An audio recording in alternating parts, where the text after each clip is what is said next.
Hello friends, मैं हूँ Neetu. Neetu Sejwar food channel में आपका स्वागत है। आज मैं मकर संक्रांति स्पेशल मूंग दाल से बने मंगोड़े और इसी के साथ सिलबट्टे पर बनी चटनी की रेसिपी और इसी के साथ बाजरा तिल गुड़ की बनी टिक्की की रेसिपी लेकर आई हूँ। और खाने में इतनी क्रिस्पी बनकर रेडी हुई थी। और सर्दियों के मौसम में आप इन पौष्टिक चीज़ों को ज़रूर बनाइए। और आइए बनाना शुरू करते हैं। सबसे पहले चटनी बनाएंगे। इसके लिए मैंने काफ़ी सारा हरा धनिया और हरी मिर्ची ली है और इसी के साथ मैंने हरा वाला लहसुन लिया है। लहसुन आपको यही हरा वाला लेना, इससे फ्लेवर बहुत बढ़कर आएगा।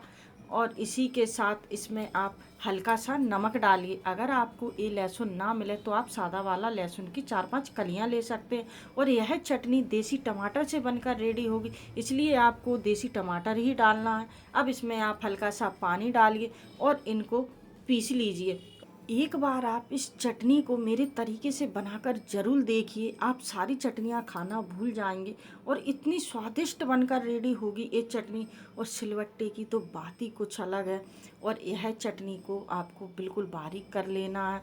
अब आप देखिए इसका एक पेस्ट बन गया है। अब इस टाइम पर आपको टमाटर डालना है और टमाटर को थोड़ा बारीक कट करके डालेंगे, क्योंकि टमाटर चटनी में जल्दी से पिस जाएंगे। अब चटनी को टमाटर के साथ पीस लेना है और अच्छे से सारी चीज़ें मिल जानी चाहिए। और इधर आप नमक टेस्ट कर लीजिए। थोड़ा नमक कम ही डालें चटनी में, क्योंकि मंगोड़ियों में नमक डलेगा इसलिए। और इधर मैंने एक बर्तन में ट्रांसफ़र कर लिया है चटनी को। और मैंने मिट्टी के बर्तन में किया था तो इससे स्वाद और 2 गुना बढ़ गया था मेरी चटनी का। और आपके मुंह में ज़रूर पानी आ जाएगा इस चटनी को देखकर। अब मंगोड़ों की प्रोसेस चालू कर लेते हैं। मैंने ये दाल को ओवरनाइट सोक करके रखा हुआ है। इस दाल का मैंने पानी निकाल दिया है और इसके छिलके निकालने की कोई ज़रूरत नहीं है, इसको डायरेक्ट ऐसे ही पीसेंगे।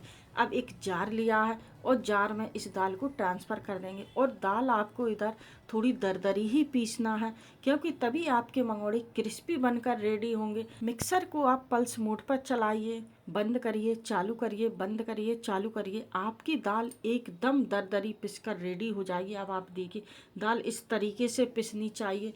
और जितनी दाल दरदरी पिसेंगी उतने ही मंगोड़े बहुत क्रिस्पी और टेस्टी बनेंगे।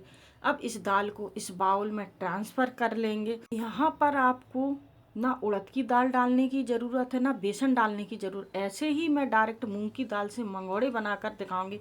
अब इसमें कुछ सब्जियां डालेंगे। मैंने एक मीडियम साइज का प्याज कट करके लिया है, उसको डाल देंगे। और इधर आपको और सब्जियां ऐड करने की कोई ज़रूरत नहीं है। अब इसमें हरी मिर्ची डालिए आप। और इसी के साथ काफ़ी सारा धनिया को कट करके लिया है मैंने। धनिया आपको ज़्यादा डालना है थोड़ा, इससे फ्लेवर और बढ़ जाएगा। और अदरक को मैंने किस लिया है, उसको डालिए आप।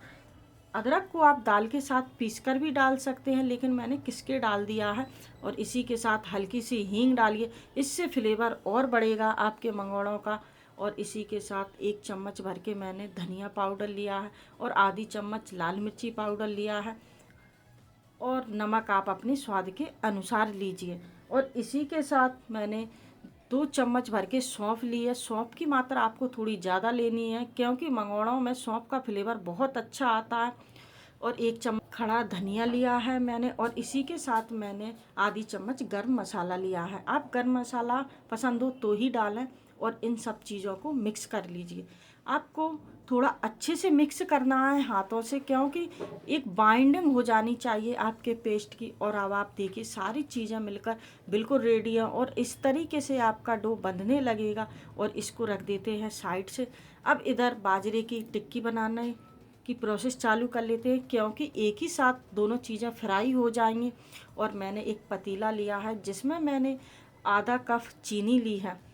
आप चीनी अकेले से भी बना सकते हैं इनको, या फिर गुड़ अकेले से भी। मैंने गुड़ और चीनी दोनों ली हैं।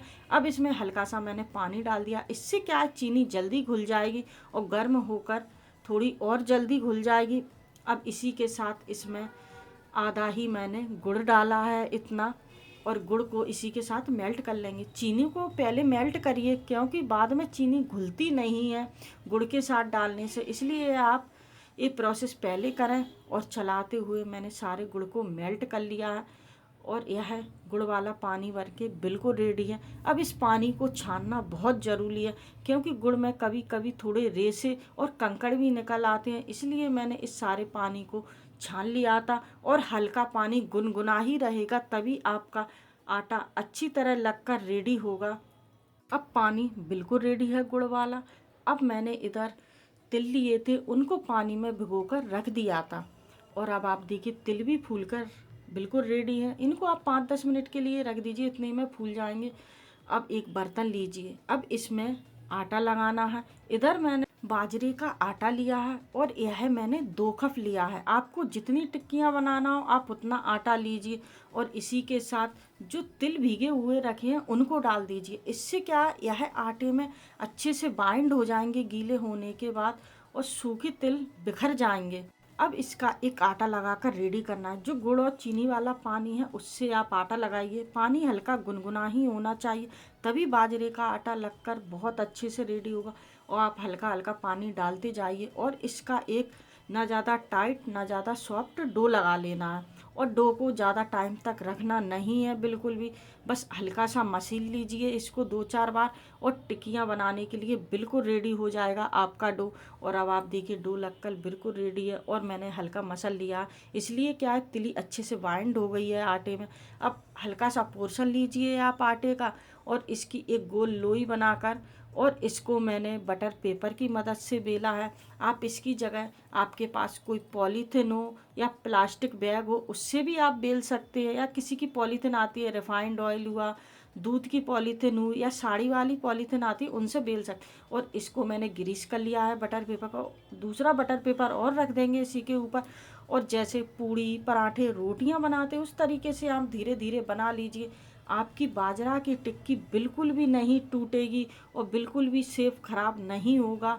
और ये मैं गारंटी के साथ कह सकती हूँ, आप एक बार इन रेसिपी को ट्राई करके ज़रूर देखिए और मुझे बताइएगा कि आपकी टिक्की कैसी बनी है। और आप देखिए कितने परफेक्ट तरीके से निकली है। अब एक टिक्की मैं हाथ से बनाकर दिखाऊंगी। इस तरीके से आप लोई लीजिए और हथेली से हल्का बढ़ा लीजिए, फिर आप उंगलियों की मदद से और बढ़ा लीजिए, और आप देखिए हाथों से इतनी परफेक्ट टिक्की बनकर रेडी हो जाएगी। अब यह टिक्की भी बनकर रेडी है। अब गैस पर एक कढ़ाई रखेंगे और उसमें ऑयल को गर्म होने दीजिए। सबसे पहले मैंने मंगोड़ियों को फ्राई किया, उसी के साथ मैंने टिक्कियाँ फ्राई की थी। और मंगोड़ी का पेस्ट मैंने हाथों से उठाया है और अब आप देखिए अच्छे से बाइंड हो रहा है।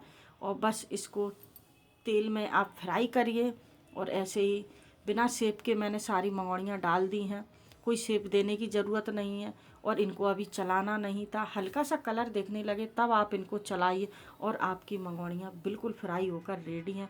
इधर गोल्डन फ्राई कर लिया था, कितनी क्रिस्पी लग रही थी खाने में, मैं आपको क्या बताऊँ।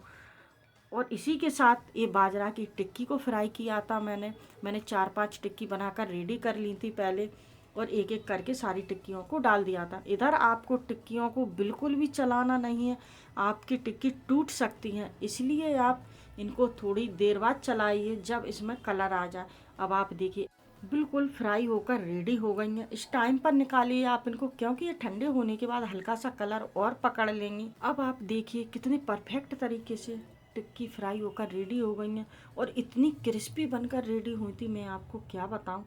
और मैंने मंगोड़ी सिलबट्टे की चटनी के साथ एंजॉय किया था, इतनी स्वादिष्ट लग रही थी खाने में, मैं आपको क्या बताऊं। और ये बाजरा की टिक्की तो बहुत ही हेल्दी और पोषक चीज़ें हैं, ये तो आपको हर सर्दी में बनाना चाहिए। और जब तक थाली में गज्जक और गाजर का हलवा ना हो तो मकर संक्रांति की थाली अधूरी ही रहती है। और आपको मेरी वीडियो पसंद आई हो तो उसे लाइक कीजिए, एंड मेरे चैनल को अभी तक आपने सब्सक्राइब नहीं किया है उसे सब्सक्राइब कर लीजिए। फिर मिलती हूँ मैं आपसे ऐसी ही न्यू रेसिपी के साथ, जब तक के लिए बाय बाय, टेक केयर।